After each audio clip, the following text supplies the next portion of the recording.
I'm standing in rubble, splintered pine beams scattered like broken bones, shattered windows glinting in the afternoon sun. My grandfather's hand-carved railing, the one he shaped with a draw knife over 3 winters, crushed under a bulldozer track. Everything reeks of diesel and 60 years of stolen memories. They demolished my family's cabin 5 days ago, while I was in Memphis burying my father. No permit, no warning, no legal right. Just a bulldozer, a smug HOA president named Constance, and a forged court order. She thought I was just another grieving son she could steamroll. Too broken to fight back. Big mistake. I'm Marcus Aboa, county building inspector for 18 years. Every demolition in this county crosses my desk. Every code violation, every secret. Constance just handed me a felony wrapped in a bow. What would you do if your HOA destroyed your inheritance while you buried family? Drop it below. Where are you watching from? I guarantee your neighbor has an HOA nightmare too. Let me back up 6 weeks, before the rubble, before Constance made the worst decision of her entitled life. My father died of a heart attack on a Tuesday. Found him in his recliner. Braves game still on. He was 73. I was his only son.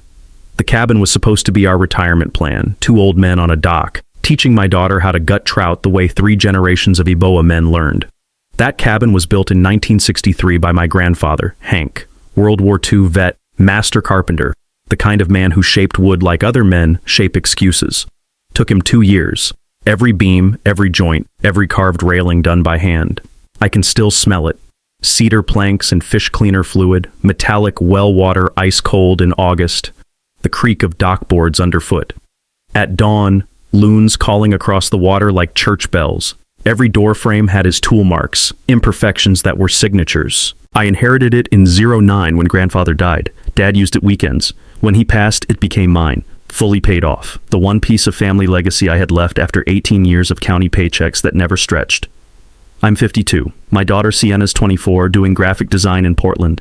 That cabin was going to be hers someday. 12 years ago, some developer bought the land around the lake and dropped in 87 McMansions, Pinewood Shores.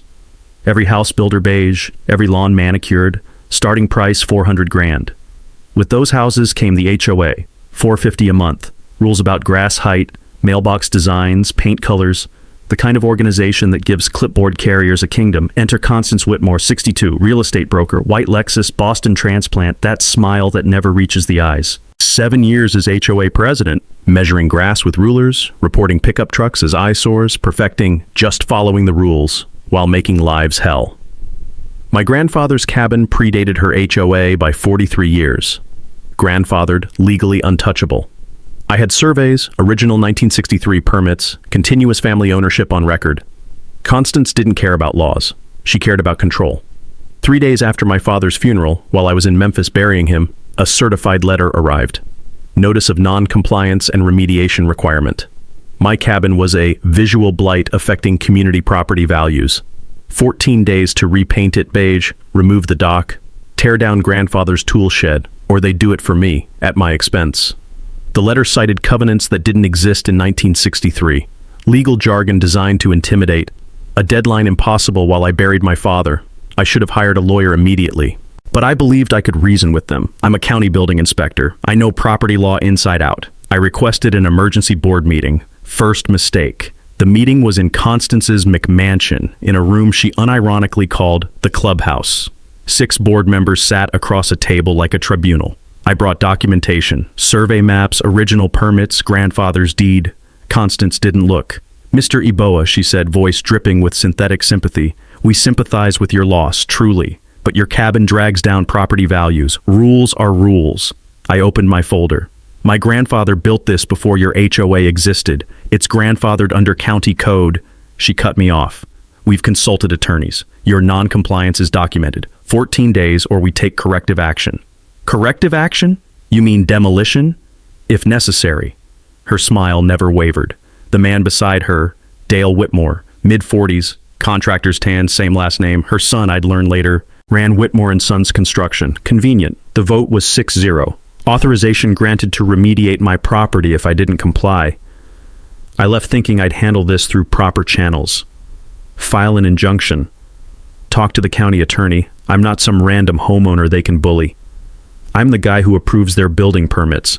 Surely they'd follow the law. That was my second mistake. I assumed Constance Whitmore gave a damn about laws. She didn't. She gave a damn about showing everyone she had power. And 5 days later, while I was scattering my father's ashes in Memphis, she sent in the bulldozers. I was in Memphis for 6 days. Funeral on Thursday, estate lawyer on Friday, family obligations through the weekend. The whole time, my phone kept buzzing with Pinewood Shores HOA emails, reminders about my compliance deadline, updates about scheduled remediation. Corporate doublespeak for, "We're coming for your property." I ignored them. I had a father to bury. 2. Before I left, I locked the cabin tight, posted a sign, "No trespassing. Owner returns October 14th. Called my neighbor, Lyle, 71, retired fisherman, lived 2 lots down, asked him to keep watch. "Anyone shows up with equipment, you call me immediately," I told him. "You got it, Marcus. And hey, I'm real sorry about your dad." Day 4, Tuesday morning. I was at my aunt's house drinking burnt coffee when my phone lit up. Lyle, video call. I answered. "Hey, Lyle, what's Marcus?" His face filled the screen, wind whipping his white hair. Behind him, diesel engines roared. "They're here. 3 trucks. A bulldozer. Constance is standing in your driveway with a clipboard." My coffee cup hit the floor. "Tell them to stop. Right now. I'm calling the sheriff." I switched to speaker, pulled up the sheriff's non-emergency line while Lyle's video kept rolling. I could hear it. The backup beeper on heavy equipment, the hydraulic whine of an excavator arm extending, the first crack of wood snapping. Sheriff dispatch picked up. Professional. Bored. "County Sheriff, what's your emergency?"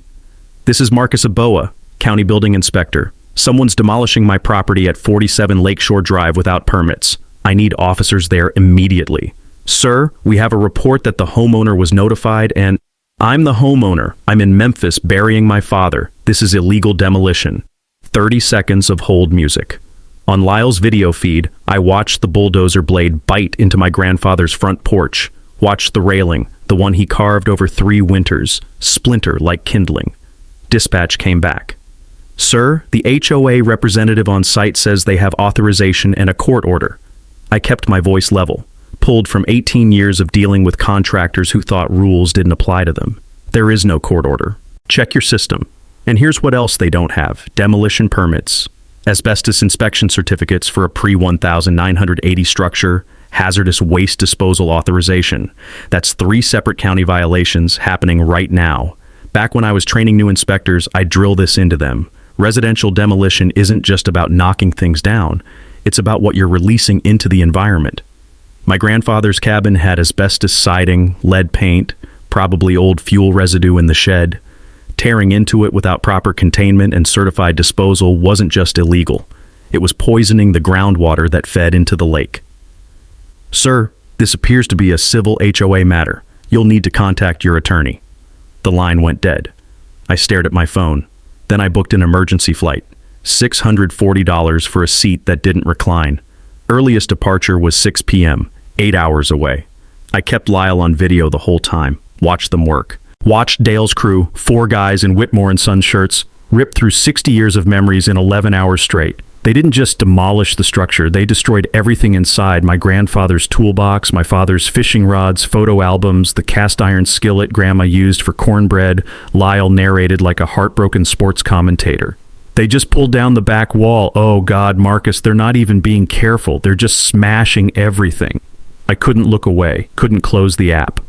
By the time I landed, by the time I rented a car and drove the 43 miles from the airport, it was over. I pulled into my property at 9 p.m., golden hour light on the lake. The kind of evening my dad loved. Everything quiet except crickets and water lapping the shore. The cabin was gone. Just a concrete slab, piles of splintered lumber, shattered glass catching the last sunlight like broken teeth. The smell of diesel fuel hung thick in the air, mixing with sawdust and something chemical I couldn't identify. And there, staked into the ground beside the foundation, was a laminated sign. I walked over, read it. Per Pinewood Shores HOA bylaw 14.3, non-compliant structure removed. Restoration and disposal costs, $32,700. Invoice to follow. Constance Whitmore, HOA president.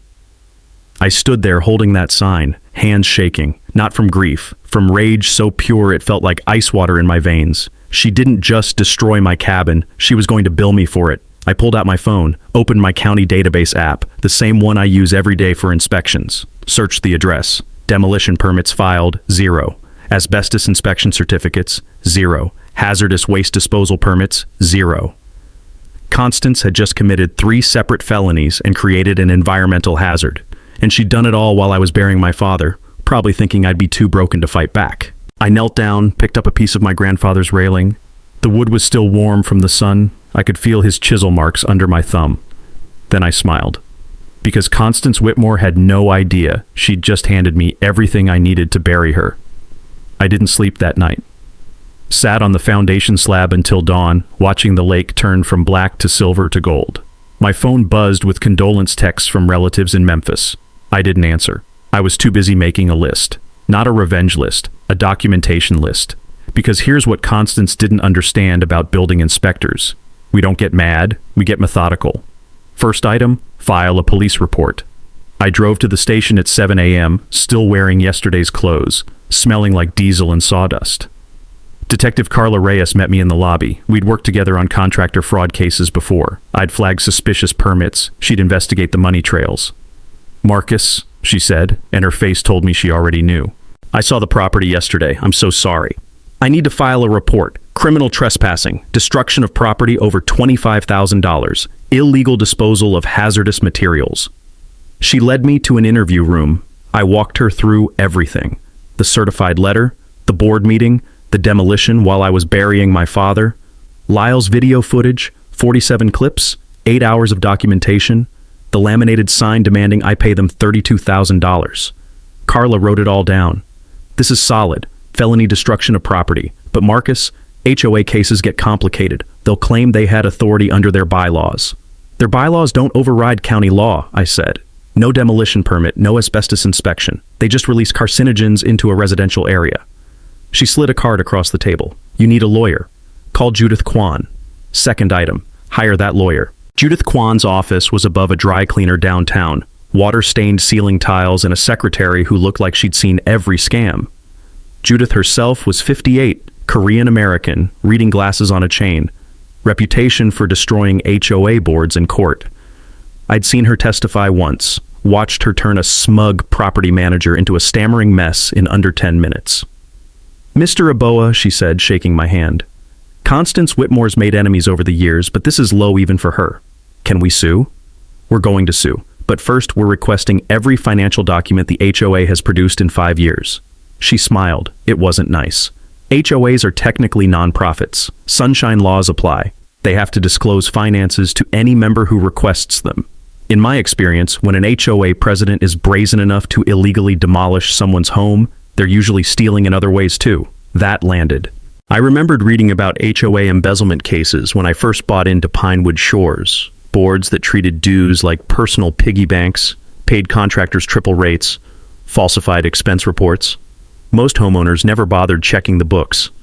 They just paid their monthly fees and assumed someone responsible was managing the money. Third item, routine county inspections. As county building inspector, I have authority to inspect any structure for code compliance. It's not personal. It's literally my job. And Pinewood Shores was due for its rotating district inspection anyway. I started with Dale's recent construction projects, pulled permits for every home Whitmore and Sons had built in 3 years. 11 properties. On paper, everything looked fine. But paper lies. Wood doesn't. I showed up at the first house Thursday morning. Nice 4-bedroom colonial, young couple, 2 kids. The husband answered. Can I help you? County building inspection. Routine compliance check on your 2022 construction. His face went pale. Is something wrong? That's what I'm here to find out. I found violations in 15 minutes. The attic had no fire stops between joists, meaning if fire started, it would spread through the ceiling like a highway. HVAC venting was improper, pumping carbon monoxide into ductwork instead of outside. Deck railing was 2 inches too low, fall hazard for the kids. None of it cosmetic. All of it dangerous. All of it Dale cutting corners to pad profit margins. I wrote it up. You have 30 days to remedy these violations or the county issues daily fines. More importantly, this is your family's safety. Get a lawyer and contact your builder. But we passed final inspection 2 years ago. You passed someone's inspection, not mine. I hit 4 more houses that day. Similar violations in all of them. By Friday, 63 code failures across 11 properties. Dale's company wasn't just shoddy. It was systematically dangerous. Every homeowner was about to get a very expensive letter. Saturday morning, my phone rang. Unknown number. Marcus Eboa. You son of a bitch! Dale's voice, shaking with rage. You're inspecting my houses? I'm inspecting all houses in my district. Yours just happen to be fire hazards. This is harassment. Retaliation because of your shack. My grandfather's cabin. And no, this is me doing my job, which is more than I can say for you. He hung up. 20 minutes later, another call. Constance. Mr. Eboa, we need to talk. No, we don't. You're abusing your position to harass board members. I'm filing a complaint with county administration. You do that, and while you're at it, explain why you demolished a structure without permits, without asbestos inspection, without my approval. I'll wait. Silence. Then, this isn't over. No, I agreed. It's just starting. Judith called me on Tuesday. Marcus, you need to come to my office. Now. Her voice had that edge I'd heard in courtroom recordings, the one that meant she'd found blood in the water. I drove downtown, took the stairs 2 at a time. Her office smelled like burnt coffee and the kind of cheap air freshener that makes everything worse. Judith was at her desk, surrounded by spreadsheets, highlighters in 3 colors. Sit down, she said. You're going to want to be sitting for this. She spun her laptop around. I filed the Sunshine Law request Friday. HOA fought it for exactly 4 hours before their attorney told them they had no legal grounds to refuse. Got 3 years of financials yesterday. She tapped the screen. Pinewood Shores collected $470,000 in annual dues. 87 homes, $450 a month. Should be straightforward. Landscape, insurance, maintenance, reserves. She highlighted a number in toxic yellow. Budget shows only $290 in documented expenses. That's $180,000 unaccounted for, per year, for 3 years. I stared at the screen. $500,000? $540, give or take. And I found where it went. She pulled up another sheet. Dale's company. Whitmore & Sons billed the HOA $94,000 last year for landscape maintenance. I called 3 competitors. Market rate, $28,000. Dale charged AAA. Kickback, I said. She nodded. Textbook, but it gets better. The HOA paid $47,000 in legal fees to Richard Pemberton, disbarred in Massachusetts 2 years ago for practicing without a license. Related to Constance? Brother-in-law, and here's my favorite, Constance submitted $18,000 in administrative expenses, meals, spa visits, her Lexus lease payments. She literally billed the HOA for her car. Woman has the audacity of a mob boss, but the imagination of a parking ticket. That got a laugh out of me. First one in a week, Judith continued. Here's the smoking gun. She pulled up an email chain. Constance to Dale, 3 days before your cabin demolition. Read this. I read. Handle the Eboa problem permanently. Bill it as emergency landscape remediation. Usual split. Dale's response? Done. He'll be too broken to fight back. My hands started shaking. Not from fear, from something sharper. She planned it, Judith said, voice flat. Calculated it. Intended to profit by billing the HOA for demolition, then splitting the money with her son. Your grief was just convenient timing. I remembered something my grandfather used to say when I was young, watching him work on the cabin. He'd explain how wood joists distribute weight, how one rotten beam could collapse an entire structure if you didn't catch it early. Foundation's only as strong as its weakest point, he'd tell me. You let rot spread, the whole thing comes down. That's what Constance had done. Let corruption spread until the entire HOA was load-bearing fraud. What do we do with this? I asked. We bury her, criminally and civilly. I'm packaging this for the district attorney. Fraud, embezzlement, conspiracy. Multiple felony counts. And I'm filing a class action on behalf of all 87 homeowners. Breach of fiduciary duty. Full restitution plus damages. The other homeowners don't know yet. They will. I'm sending a letter to every address tomorrow. Detailed breakdown of where their money went. Spa days, Lexus payments, Dale's inflated invoices. Give them 48 hours. Half the neighborhood will want Constance's head. When do we go public? I asked. She raised an eyebrow. You want press? I want everyone to see it. Not a quiet plea deal. Public. I want every homeowner who paid $450 a month to watch her get arrested. Judith grinned. I've been waiting my entire career for a case this righteous. I pulled out my phone, opened my inspection database. Give me 20 minutes. For what? Research. I'd been thinking about this since Saturday. Constance filed that complaint with county administration, claiming I was abusing my position. If she wanted to play that game, I'd show her what abuse actually looked like, when it was legal. I pulled up every property Constance had bought, sold, or managed in the last 5 years. Cross-referenced them with building permits. Found something interesting. Very interesting. In 2021, Constance sold a commercial property downtown, an old warehouse converted to loft apartments, listed it as fully renovated, code compliant, sold for $800,000. I pulled the permit history. No permits filed for renovation, no electrical inspection, no final occupancy certificate. She'd sold a non-compliant building and pocketed $750,000. I showed Judith, her eyes went wide. That's real estate fraud, separate criminal case. And it's still occupied, 23 units. All of them illegal. I stood up. I'm doing an emergency inspection tomorrow morning. If those apartments are non-compliant, everyone gets evicted until violations are fixed. Building owner has to sue Constance for fraudulent sale. Another victim. Another headline. Judith laughed. Actually laughed. You're not just burying her, you're salting the earth. She demolished my grandfather's legacy while I buried my father, I said. I'm making sure she loses everything legal, slowly, like she's stuck in her own personal DMV line. I love my job, Judith said. Let's destroy her. Wednesday night, I was in the county archives basement at 8 p.m. surrounded by leather-bound deed books that smelled like mildew and bureaucracy. The clerk had given me a weird look when I requested records going back to 1959, but I had clearance. Building inspectors need access to historical property data. You can't enforce modern codes without understanding what came before. I was looking for my grandfather's original land purchase, the 1963 deed I already had, but I wanted to see what existed before Pinewood Shores, before the developer, before any of this mess.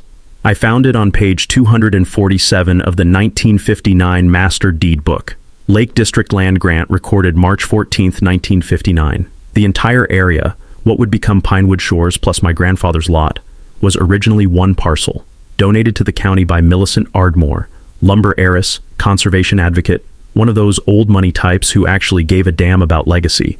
I started reading the deed restrictions. Standard stuff at first. Single-family residences only.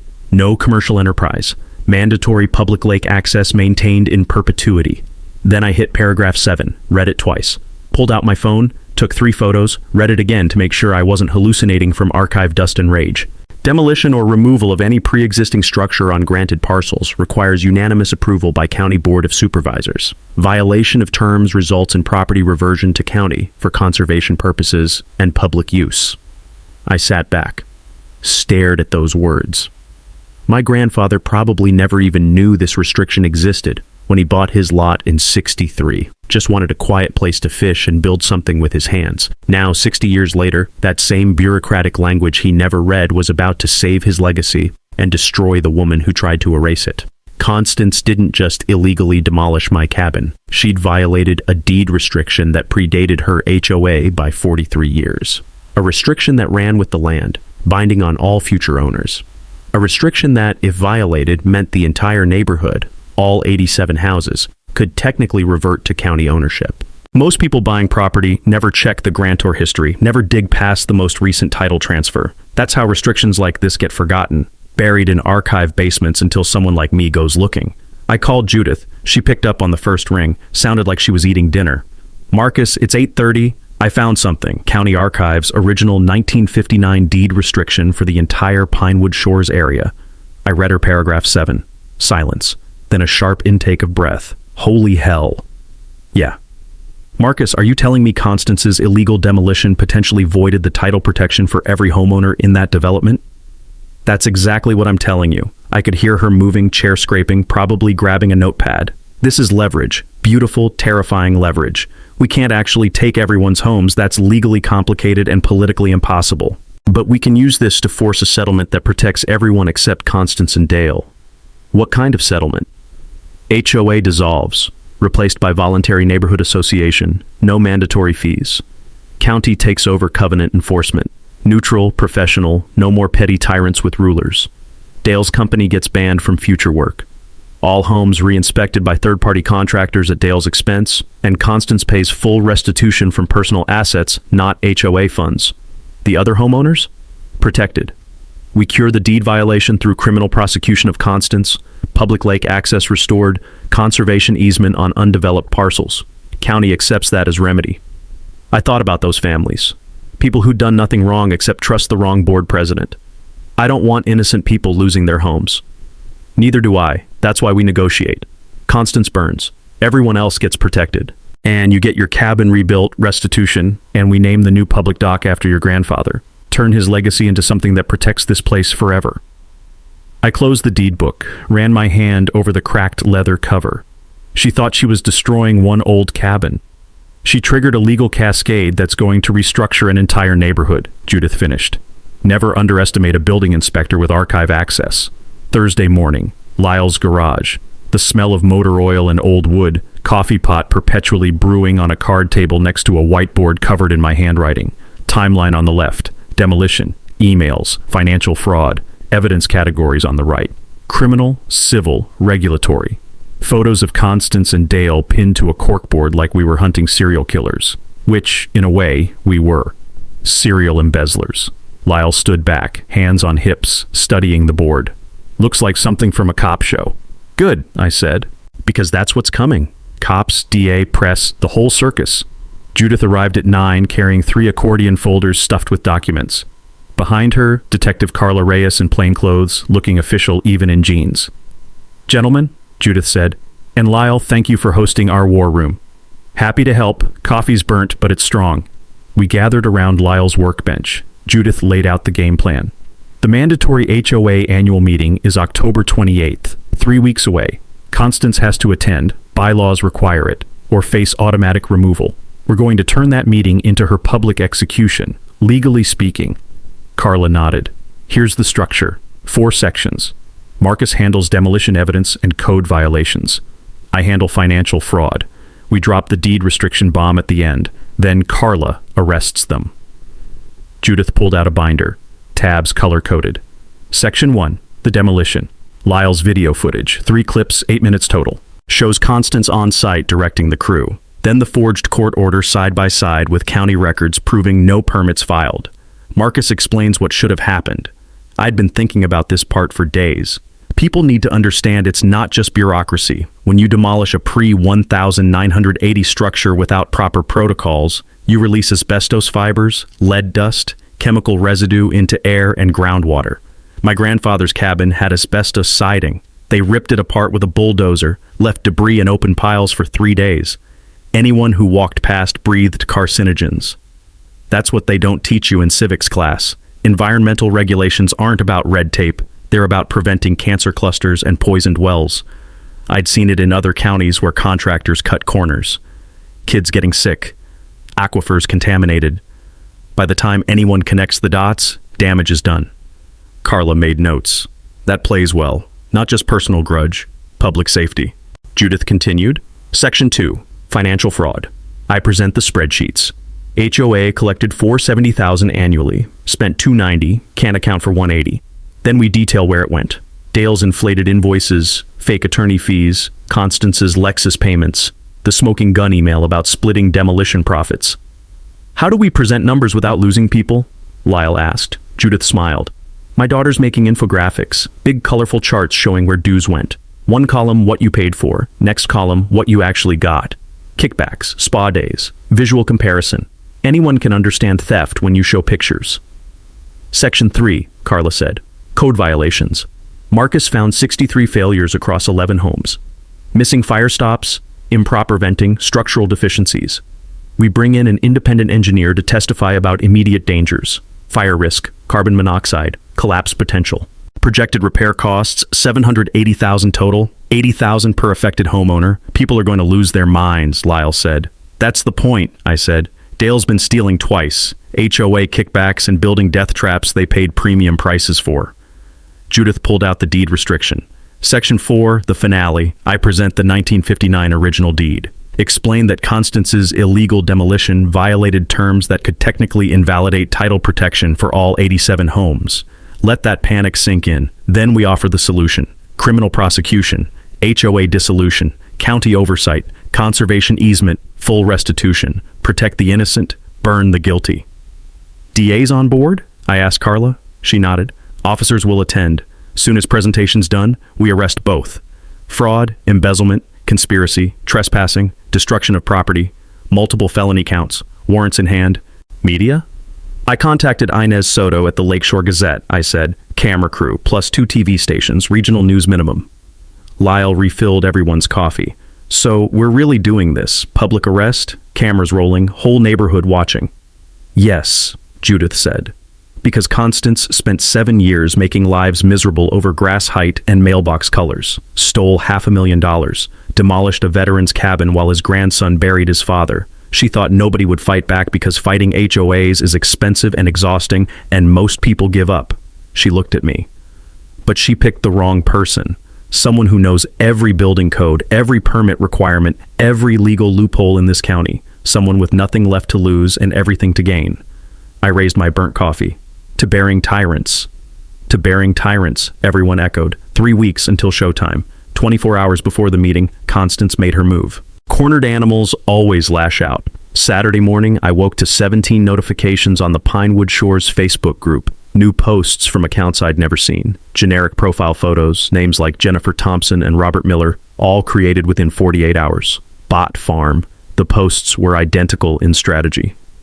Does anyone else think Marcus Iboa is abusing his inspector position? Anonymous sources say he takes bribes from contractors. His daughter's Instagram is just setting up for a lawsuit payday. That last one made my blood boil. They were going after Sienna. I screenshot everything, sent it to Judith. She called immediately. Bot farm probably cost her $3,000. Let her waste her money, I said. The comments are already destroying her. I wasn't wrong. 63 comments, 60 defending me. People posting about inspections I'd done that saved their families from faulty wiring, gas leaks, structural failures, misses. Nova wrote, Marcus Iboa has more integrity in his little finger than Constance Whitmore has in her entire body. And he doesn't steal our dues for spa days. Saturday afternoon, Lyle called, voice tight. Marcus, you need to hear this. What happened? Dale showed up at the boat launch, tried to bribe me, said Whitmore and Sons would rebuild your cabin for free. 2 stories, deck, the works. All I had to do was convince you to drop the case. What did you say? Told him he was trying to bribe away a felony with lumber. Then he got nasty, started talking about how accidents happen on docks. Rotten wood, bad nails. How an old man could fall through and drown and nobody would question it. My hand tightened on the phone. He threatened you? I recorded the whole thing. Video and audio, got him threatening me on tape. Lyle, you're a genius. I watch too much Law and Order. Want me to send it to Detective Reyes? Send it to everyone. Reyes, Judith, me. That's attempted bribery and witness intimidation. 2 more felonies. An hour later, Constance's nuclear option. Email from county HR, CC'd to my supervisor and county administrator. Formal complaint alleging I weaponized my position for personal vendetta. Attached were cherry-picked inspection reports. Only 14 Pinewood Shores properties, none of my other 300 inspections that year. Demanded my immediate suspension. I forwarded it to Patricia Vance, county administrator. 61 veteran bureaucrat had been navigating county politics since before I got my license. She called 20 minutes later. Marcus, come to my office now. Patricia's office smelled like peppermint tea and old paper. She had the complaint printed, red pen marks everywhere. Sit. She slid a document across the desk. Your complete inspection log for the year. I pulled it this morning. The log showed 312 inspections across 8 districts. Pinewood Shores was District 5, scheduled for rotating inspection in September, before the demolition. You've been rotating through districts on schedule for 4 years. Pinewood Shores was due. The violations you found are consistent with prior complaints about Whitmore and Sons from the previous inspector. You were following up, not initiating. She leaned back. This complaint is transparent retaliation. I'm dismissing it. Off the record, bury her. I've been dealing with Constance Whitmore for 7 years. Woman's a menace. That night, Sienna called from Portland. Dad, my Instagram's blowing up. Someone posted that I'm exploiting your trauma. Constance hired a bot farm. It's backfiring spectacularly. I gained 4,000 followers today. People are DMing their own HOA horror stories. I think I'm accidentally starting a movement. Despite everything, I laughed. Your grandfather would have loved that. Turning her sabotage into something good. How are you feeling? About tomorrow? I looked out my apartment window. Could see the lake in the distance, moonlight on black water. Honestly, calm. I've done the work, built the case. All I have to do tomorrow is show up and tell the truth. You're going to destroy her, Dad. Yeah, I agreed. I am. Sunday morning, day of the meeting. I woke at 5 a.m., couldn't go back to sleep. Drove to the cabin site, watched sunrise over the lake the way my father used to. Found a small wildflower growing through a crack in the foundation. Purple bloom, stubborn and alive. I took it as a sign. You can bulldoze the structure, but you can't kill what it meant. By evening, I was ready. The evidence was organized. The witnesses were briefed. The cameras were coming. Constance had spent the week trying to destroy me with bots, bribes, and bureaucratic complaints. All she'd done was add more charges to her arrest warrant. 6 p.m., showtime, 6 p.m., Pinewood Shores Community Center. The parking lot was packed. 94 cars, people standing outside because folding chairs ran out. Inez Soto had her camera tripod set up in back, live stream running. 2 TV news vans outside, reporters doing stand-ups. This was about to be a circus, and Constance was the main attraction. I walked in at 6:15, felt every eye turn, some sympathetic, some curious, a few hostile. Dale's friends, probably.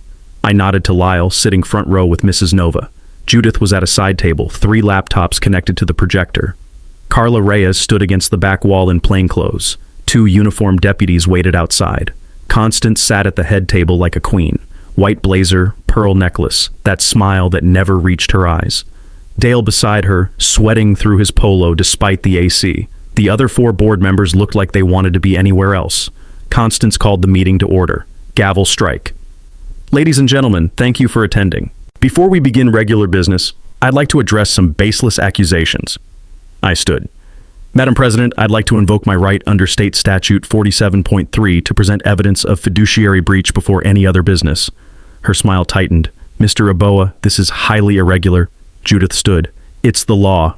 He has the floor. Constance looked at her fake attorney brother-in-law who'd gone pale.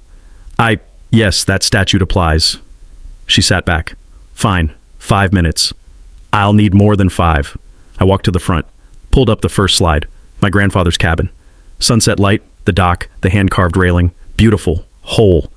This was my family's cabin, built 1963 by my grandfather, World War II veteran. Stood 60 years, until September 23rd, when it was demolished while I buried my father. Silence. Next slide, Lyle's video. 3 minutes. The bulldozer biting into the porch. Railing splintering. Constance in my driveway with her clipboard directing the crew. The debris piles. Someone gasped. I let it play. When it ended, no demolition permit filed. No asbestos inspection, despite this being a pre-1980 structure with hazardous materials. No proper disposal. This is criminal trespassing, felony destruction of property, illegal environmental hazard disposal. Next slide. The forged court order side by side with county records. The HOA claimed legal authorization. This is their court order.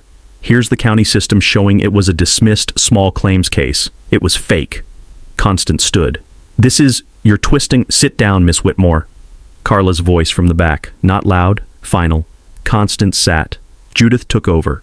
Financial spreadsheets. Let's talk about your dues. HOA collected $470,000 annually. Budget shows $290 in expenses, $180 unaccounted for. She clicked through infographics. Devastating. Dale Whitmore charged $94,000 for landscaping. Market rate, $28,000. Richard Pemberton received $47,000 in legal fees. He's disbarred. Constance submitted $18,000 in expenses. Spa visits, restaurants, her Lexus lease. She billed you for her personal car. The room erupted. Dale tried to stand. Carla moved forward. He sat. Judith pulled up the email, 10 feet tall on screen. Handle the Aboa problem permanently. Bill it as emergency remediation. Usual split. Dale's response, done. He'll be too broken to fight back. Chaos. 70 people shouting. Someone yelled, you stole from us. Mrs. Nova stood, pointing. You destroyed his home to make money? I took over.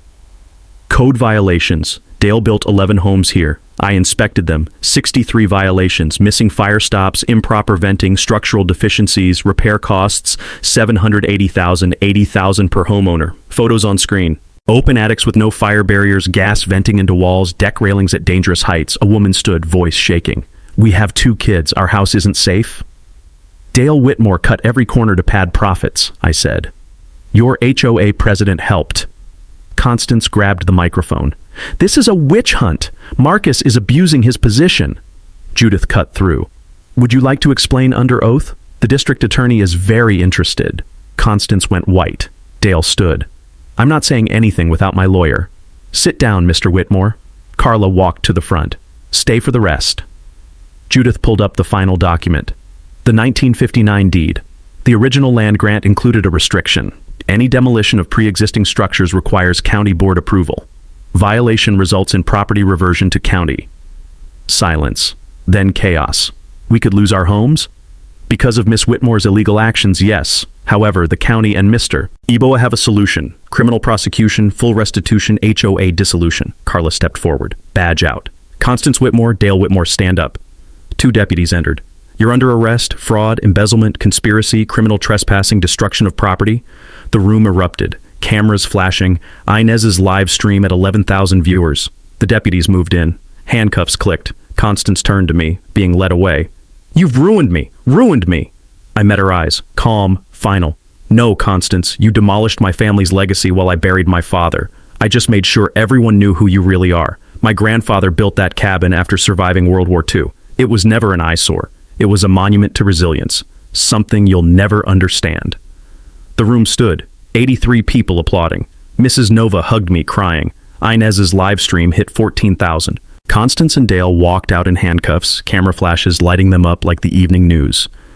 Justice finally looked exactly right. The deputies led Constance and Dale toward the exit. Camera flashes turned the room into a strobe light. For 7 years, Constance had stood at that head table dispensing judgments about grass height and mailbox colors. Now she was leaving in handcuffs. But we weren't done. The arrests were spectacle. What came next was healing. Judith called the room to order. Took a minute for chaos to settle. People still standing, some crying, some staring at the doors where Constance had disappeared. Everyone, please sit. We have important business. Slowly, people returned to chairs. The energy had shifted, no longer angry, something closer to shell-shocked relief. Judith pulled up a new slide. Here's the situation. Constance's illegal demolition violated a 1959 deed restriction that technically puts all 87 properties at risk. Before anyone panics, we have a solution. She clicked through bullet points. 1. Criminal prosecution proceeds. No plea deals avoiding jail time. 2. All stolen HOA funds recovered and distributed back to homeowners. 3. Constance and Dale's personal assets liquidated to pay Marcus's restitution and cover third-party home inspections. 4. Dale's company permanently banned from this county. 5. The mandatory HOA dissolves immediately, replaced by voluntary neighborhood association with transparent finances. A hand shot up. Young guy. One of the homeowners I'd red tagged. What about our code violations? You still fix them, I said. But the county's waiving fines and extending remediation to 6 months. Dale Whitmore will be held liable for repair costs through civil court. You sue him. And I've contacted 3 reputable contractors for free estimates. You won't navigate this alone. Mrs. Nova raised her hand. What about dues we already paid? Judith smiled. Recovered funds distributed proportionally.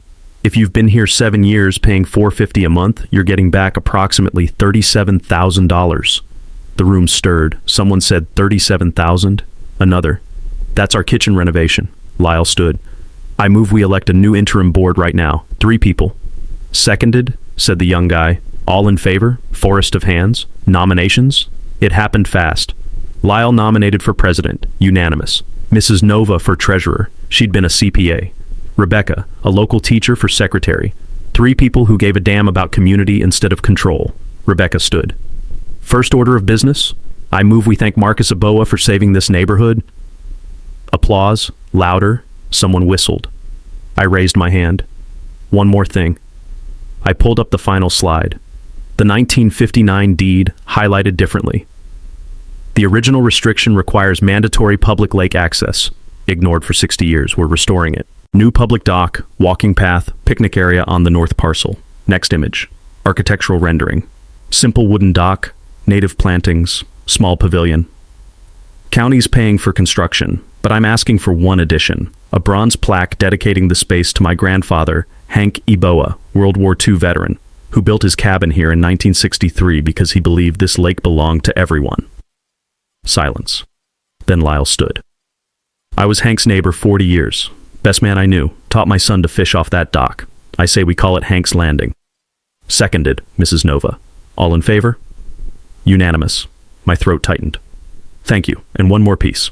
I'm donating $25,000 from my settlement to establish the Hank Eboa Memorial Scholarship for local kids pursuing skilled trades, carpentry, plumbing, electrical. The jobs that build real communities instead of HOAs that tear them apart. Standing ovation.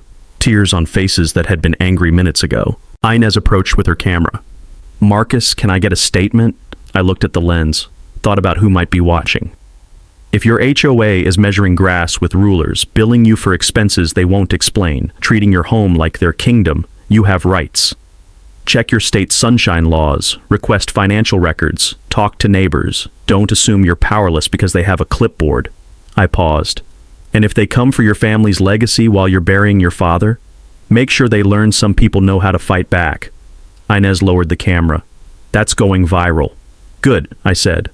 Outside, red and blue lights still flashing. Constance and Dale in separate patrol cars, news crews getting footage. I stood on the steps, breathing night air.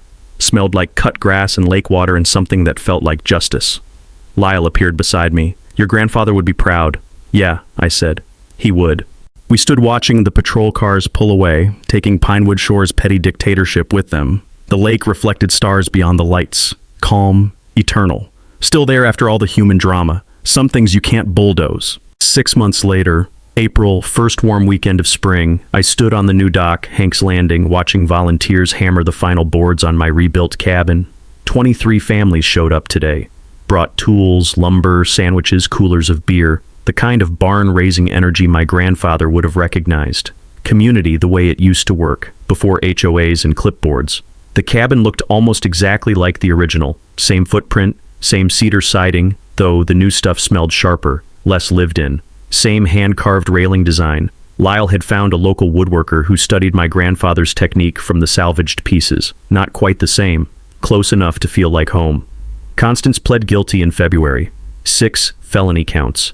Sentenced to 3 years, would serve 18 months minimum. Real estate license permanently revoked. Her Lexus sold at auction.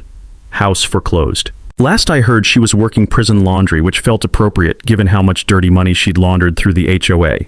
Dale got 2 years for conspiracy and fraud. Contractor license revoked. Company dissolved. 11 homeowners sued him. 1. He'd be paying settlements for the next decade. The HOA's stolen funds, $540,000 recovered, were distributed to all 87 families. Checks arrived in January, averaged $6,000 per household, more for longtime residents. Mrs. Nova used hers to visit her daughter in California. The young couple with 2 kids put theirs toward fixing Dale's shoddy construction. 3 families donated portions to the scholarship fund. The Hank Aboa Memorial Scholarship awarded its first 3 recipients in March. Aspiring welder, carpenter, HVAC technician.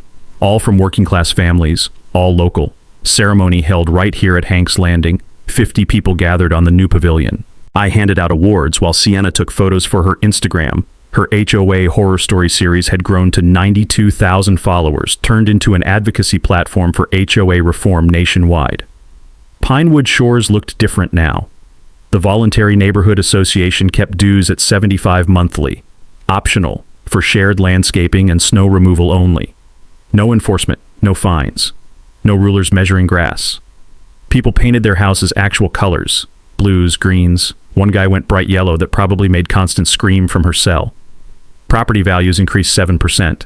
Turns out freedom sells better than fascism. I was dating Robin, the engineer I'd met during the rebuild. 49, kind smile. Laughed at my terrible contractor jokes. We'd gone fishing off this dock twice. She was terrible at it, which somehow made it better. Sienna approved, which mattered more than I'd expected. The state legislature passed the Homeowner Protection Act in March. Mandatory HOA bond insurance, annual independent audits, easy conversion to voluntary associations, demolition without consent, automatic felony. The governor signed it standing beside me, called it Hank's Law in his remarks, my grandfather's name in legislation. He would have been embarrassed and secretly proud. Detective Reyes got promoted to sergeant. Judith took on 4 more HOA fraud cases, building a reputation as the lawyer who destroyed petty tyrants. Lyle was still fishing, still living 2 lots down, still the best neighbor anyone could ask for. And me? Still county building inspector, still doing my job. But twice now, someone at an inspection recognized me from news coverage, asked advice about their own HOA problems. I'd started keeping Judith's card in my wallet. I'd accidentally become a symbol for something bigger than one demolished cabin. This morning, I'd scattered the last of Dad's ashes off the new dock, said a few words. Felt him there in the way light hit the water. Felt my grandfather too.